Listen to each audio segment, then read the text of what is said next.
Welcome to the Park City Pulse. We have a special guest in our studio today. We have Adam Klosowiak, and he is the CEO and co-founder of Klos Guitars. He has an amazing story, and I'm so excited he's in here in the studio with us. Welcome. Thanks for having me. Yeah. So tell us a little bit about your background. I know you went to Princeton. You have a great story there and how this all started. Yeah, so I'm from Chicago originally. I have 3 older brothers, and my brothers actually got me into a lot of the hobbies that I'm into, including guitar, but that kind of comes in later. But yeah, I went to Princeton, studied electrical engineering there. Nice. And it was in the senior year at Princeton that I was visiting my brother Ian, who was living in Utah at the time, for a ski trip, and he had made a prototype guitar.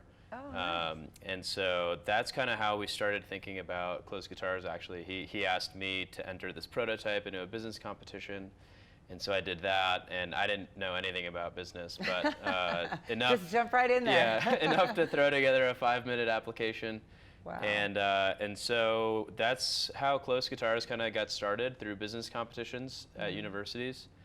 And we ended up getting the Princeton Summer Accelerator, which was a 10-week program. Yep. And that was kind of an incubator that launched us. And during that time is when we got our first customers. We kind of nailed down the e-commerce strategy. Right. And tell us a little bit about Kickstarter. That went really well for you, because I can imagine, starting a business, just there's so much to do. So tell us about that. So Kickstarter is a crowdfunding platform where someone sees a prototype that you have, but you don't yet have that product, in production, and they buy it in exchange for getting it, 5 or 6 months later. And so not only are they getting the product as an early adopter, but they give you the funding to actually make it happen. So we launched our first one in June of 2015. It was kind of a crazy story launching it, again, because we didn't know what we were doing. Right. So we kind of raised $15,000 very quickly, and then had most of the month plateau with no sales. Right. And then kind of at the end, we clinched $33,000 in funding, which was our first 70 customers. And that's really what got us started. And it took us about 8 months to make those instruments, because we were figuring out what supply chain was and all this stuff. Exactly.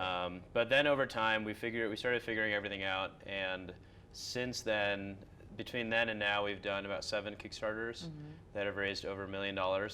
And shipped to over 70 countries, all 50 states. Oh my gosh, that's amazing. I love that Kickstarter's around nowadays, because there's so many great business ideas. They just need a little bit of investment, maybe from someone that they didn't know, but that understands guitars really well. Yeah, Kickstarter gives you funding up front. You don't have to give equity away, and you get a product market fit all in one package. That's great. So tell us a little bit, how do you take the time to find the customers, like the sourcing for your product? Like I know you're really particular about the quality of the goods that you use. Right. You have to describe what you told me, like about the neck and everything. It's so particular. So I mean, there are a lot of elements that go into it. One thing that we do that's unique is when we started, we from the beginning went straight to the customer. So direct to consumer is not very popular in guitars. Usually, Martin Guitars will make it, they'll ship it to Guitar Center, and they're in charge of selling. Whereas we make the instrument, we market it, we sell it, and distribute it. So we kind of do the full end-to-end. That was tough from the beginning, just because we had so much to learn. Right. But yeah, so kind of a quick overview on the product. The guitar is made from carbon fiber, which is a really durable material. You can hit it super hard and nothing happens. That's why I bought my husband one. Exactly. They're beautiful, but like he is so hard on his guitars, it drives me crazy. Yeah. So perfect for camping, perfect for traveling.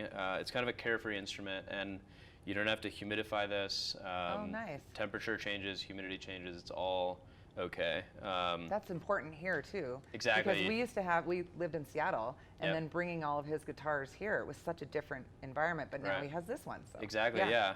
So the body is the most fragile. The body and sound were typically the most fragile on wooden guitars. We make that out of carbon fiber. We keep the neck out of wood, which kind of gives the player a familiar feel of the fretboard. And it allows us to be about half the price point of other carbon fiber guitars out there. Wow, that's great. So that's kind of the hybrid nature of the product, and it's kind of let's see here. So we started with that in mind. We wanted to be the most affordable carbon fiber guitar. And yeah, we started production in our facility, and we've expanded to other suppliers that give us a lot of parts, and then we are moving to assembling here mainly. Oh, great. Okay. And that allows us to scale production up really quickly. So 70 instruments in 2015, just over 1,600 last year. Oh my gosh. And, who's played on your guitars? I know you have great stories about that too. Yeah, we've had all sorts of different people. We haven't yet had any, crazy big names, but we do have a funny story with our ukulele. Yeah. The second ukulele we ever made, the best ukulele player in the world That's what it played was, it. right? Yeah. So Jake Shimabukuro, Wow. he played on the second one ever made, and he said it sounded great. Great, so, yeah. so and that you was have travel great feedback. guitars too, right? Yeah. That's the one that I got my husband where the neck collapses. And yeah. Well, he so can take it camping. And exactly. Yeah. So we have a travel model that is a little smaller than this one. The neck collapses. That was our first model for about the first 2.5 years. And that one, it makes a ton of sense to be made out of carbon fiber because that's really the one that goes under the most stress. And then we have a ukulele. That was the second product that came out, tenor ukulele. And then this is our full-size model, which is just a little smaller than a dreadnought. The neck also comes off. And on this one? Also on this one, yeah. Oh, okay. Gosh, And so pretty. and those are our 3 product lines now, and we're going to expand into basses, electric guitars, and that's kind of on the horizon now. Yeah. Wow. When do you think that'll be happening? So we're targeting about January 2020. Okay. There's a big trade show in California, and that's kind of where we're gonna do the big launch.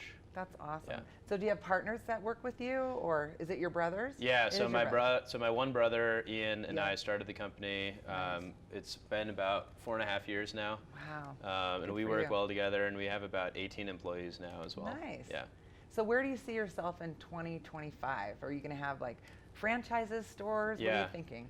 That's a tough question. That changes about every 3 months. Does it? But yeah, I think I would like our travel guitar to be known as the best travel guitar in the world. I love that. Yeah. So, 2025, I envision when people say travel guitar, they think Klos guitars. Our ukulele is one of the most premium ukuleles out there. I think that's kind of where that product will be situated. Our full-size guitar sounds incredible. It does. It's amazing. Yeah, and I think even like some of these songwriters that are always up at the Rockwell Room pick it up and they're like, God, this sounds great. Exactly. So I'd like that to become, someone's main instrument, whereas a travel guitar is usually someone's second or third or fourth even instrument. And yeah, and with the electric guitar and bass, I think our company could be a top guitar brand eventually. I love it. And Well, you guys definitely put all the love and the time into the detail. You're really particular about that. So tell us one thing you've learned about starting your business, what you would do again, what you wouldn't. Yeah, I think you have to launch quickly and iterate quickly. I think oftentimes people will sit on an idea for too long, and they either get tired before they ever even launch, or it just doesn't work out. So we launched our first prototype. It wasn't amazing. It was good. It wasn't amazing. You got in there. You got in and did it anyway, though. That's great. Yeah, and we started getting feedback. That allowed us to make a second version that was better, and just started from there. And once you're in it, that's when you get obsessed and motivated, and that's really when it gets really fun. Yeah. So I love the logo too. Just yeah, whoever designed thank it, you. it's great. Yeah, So. super simple. Well, thank you so much for coming in. So where can people go to find out more information? So our website is klosguitars.com, so just KLOS guitars.com, and you can buy all of our instruments on there. They're all in stock and ready to be played. Nice. Well, thank you so much for coming in, and good luck to you. You'll have to keep us posted, and when you have those new products, we'll have to have you back on. So. Awesome. Sounds good. All right. Thanks, everyone, for watching the Park City Pulse today. Please go check out Klos Guitars. Thanks for joining us, and we'll catch you next time.